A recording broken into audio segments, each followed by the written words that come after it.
Can I hunger strike them to nerf ED?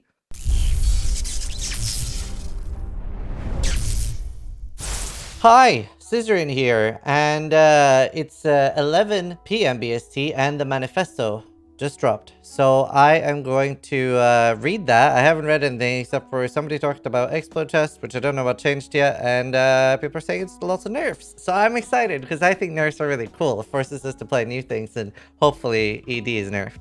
Low life, low mana, and low energy shield now all counts as being 50% or below. Corrupted blood damage has been rebalanced so that it's more consistent between sources, and specific monsters have a very high corrupting blood damage will no longer be as strong, while others that dealt almost no damage will be dealing a more noticeable amount. You know what? I keep it on my utility flask. It's always up. Let's do that.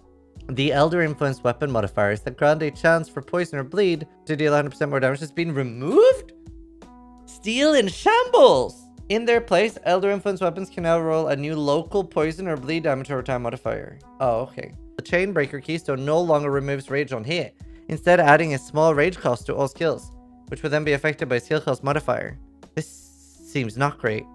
I don't know how that's going to affect things at a glance, but that sounds interesting. As a major benefit of these changes, restoration skills no longer have an associated skills by default, so you don't need the current mana available to restore a skill, and even when your mana is completely depleted, you can still enable an aura, making it much easier to swap out auras, or turn one on again if you accidentally disable it. Nice. That's a buff. That's a pretty big quality of life. You can already do that on Spellslinger. We made a series of challenge changes to the Atlas passives for a variety of reasons.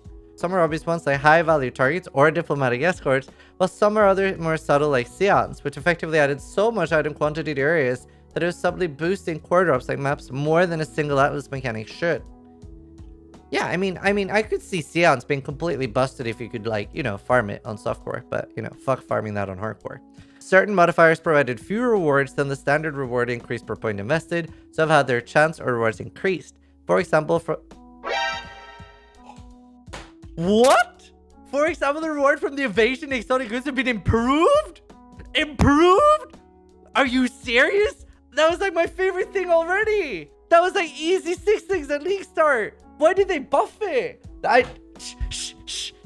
Zaki, By the way, if you're... So, maybe I got a little bit lucky, but I got 11 6 things in 6 hours of farming invasion exotic goods, and they were all armors. And if you're doing tier 16 maps, they're item level 85, so you can Crusader influence them. You know, I feel like this was something that was already, like, underused, and I'm, like, excited that I got buffed. But this is cool, because, you know, now maybe other people will realize it's good, too. Honestly, before I read all the skill changes, this might be a very unpopular opinion, and I might get butchered for this, but I fucking love when the entire meta just gets shredded. Every build just fucking slashed away, because there's always going to be something strong in OP, right? I just want everything. I don't want to make another ED guide. I don't want to make another DD guide. I want fucking everything to be decimated. Destroy it all. Fucking kill it, because there's going to be something that's strong. We'll just adapt. We'll just adapt. Please kill ED. We made balance passes on a large variety of skills that are performing above acceptable power levels, either through damage, speed, or clearing content, or defensive benefits. These include Blade Vortex, Blade Blast, Toxic Rain, General's Cry with channel skill, Seismic Cry carrying element vitality, Essence Drain, Detonate Dead, Essence Drain. I swear to God, if I have to make an Essence Drain guide, I'm gonna absolutely lose my shit. I will if for some reason I make 7 ED guides in a row, I am absolutely losing my shit. I swear to God. Can I hunger strike them to nerf ED? Frostbomb and Wave of Conviction had their exposure values lowered, as these skills provided too large an elemental resistance reduction compared to other mechanics that have higher investment or penalties against bosses. Okay, that seems fine. Like, they were used too much. That's fine. Flesh and Stone have 35% restoration.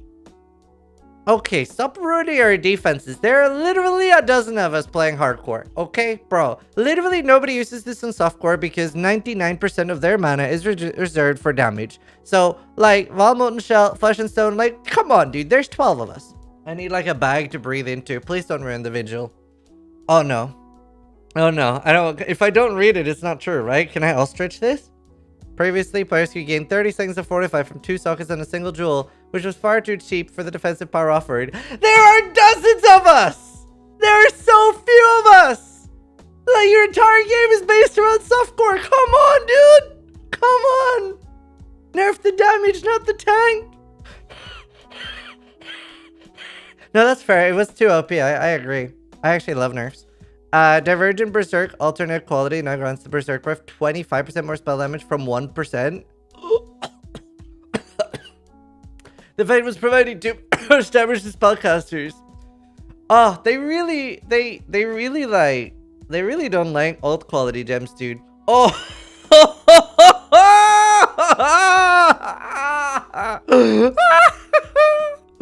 General balance changes. It's all nerves. Oh my god. This is a spicy one, ladies and gentlemen. Quiver says caster offense, critical strength chance, critical strike multiplier, damage over time multiplier, and chain modifiers on Quiver now only apply to attacks or bow skills. Bows with a quiver could outclass many caster weapons for a variety of builds, so this change brings the total offensive power to a more reasonable balance without removing the option entirely, and also makes more thematic sense. You know what? I don't mind. This is a softcore problem. They fucked me, they fucked you, everybody gets fucked. I love it. Can we have a moment of silence? I'm about to read the physical explosion body armors. Okay, we're reading. Influence and synthesis modifiers that caused enemies killed to explode, dealing physical damage, will no longer have a 100% chance to apply? No. The replacement modifier grants you enemies you kill have a chance to explode. A chance? Dealing a tenth of their damage as physical damage, with a new lower tier influence mod being introduced that has a lower chance. This keeps the mechanic and opens up the possibility of stacking explode chance with high investment, but will no longer apply reliably to wipe out packs of monsters through a chain reaction. We decided we didn't like that players didn't get killed by our stupid on-death effects, and this is how we're dealing with it. Okay, bro. Okay, dude. Oh my god. Oh my god, dude. They just want to kill us with on-death effects. Okay, Herald of Ice. Friendship is back on. We're friends again. Life of all monsters in Harvest will be reduced by 30 to 50%, but the Harvest machinery gives around 100% extra life on average. Fuck DD. Fuck DD. Fuck DD. The intention is no difficulty change in the Harvest fight, but the Harvest monsters created with Desecrate skills have life values more in line with other desecratable monsters in the game. This is to address corpse explosion builds getting a significant damage boost from having specters of specific Harvest monsters. The strategy will still work, but the difference in monsters used won't be so significant.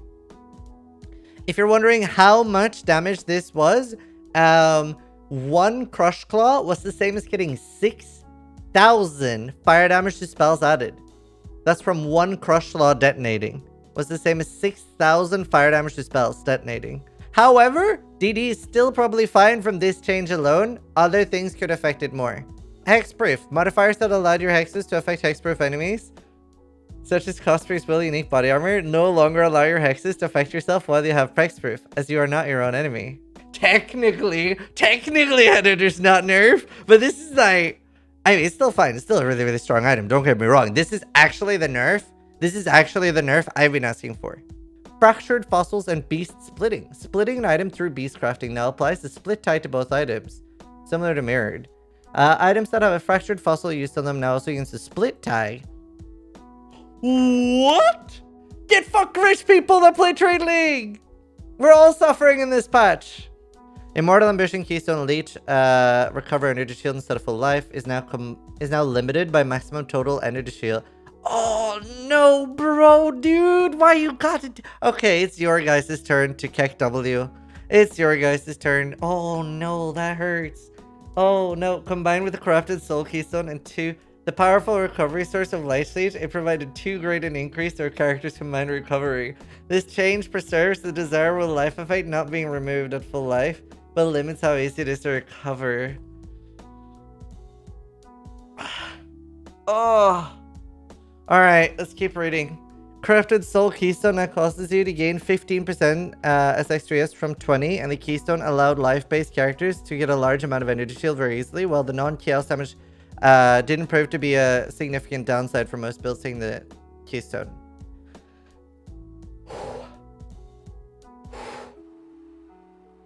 Okay, there was 12 of us, now there's 10 of us. There's 10 of us.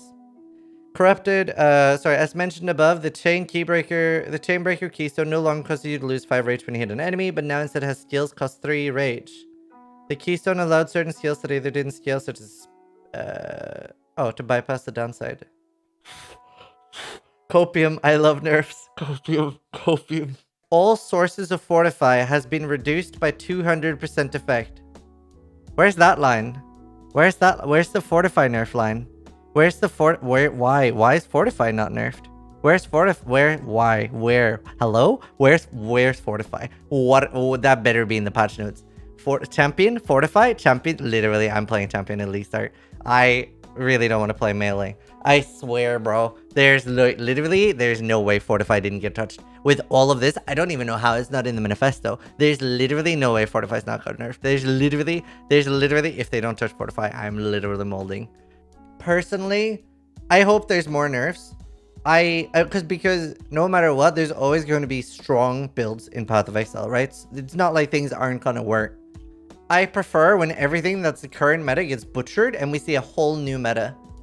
This is such a good patch. This is so fun. How do you nerf ED? Fuck, that's a good question. How do you nerf ED without making it completely useless? Although, again, maybe unpopular opinion, I am actually completely okay with a skill being completely dumpstered for a league or two to the point where you can't use it. Like Winter Orb. Like, I just love when they rotate skills. I think that it doesn't necessarily have to be balanced. It doesn't have to be good. It could just be dumpstered for 2 leagues. And then make it strong again like after. Just keep rotating skills. Because that's like generally most of the patches that I've personally enjoyed the most. There hasn't been like skills like, oh, this skill really needed a buff. It was like, oh, you know what? Have fun with this skill now.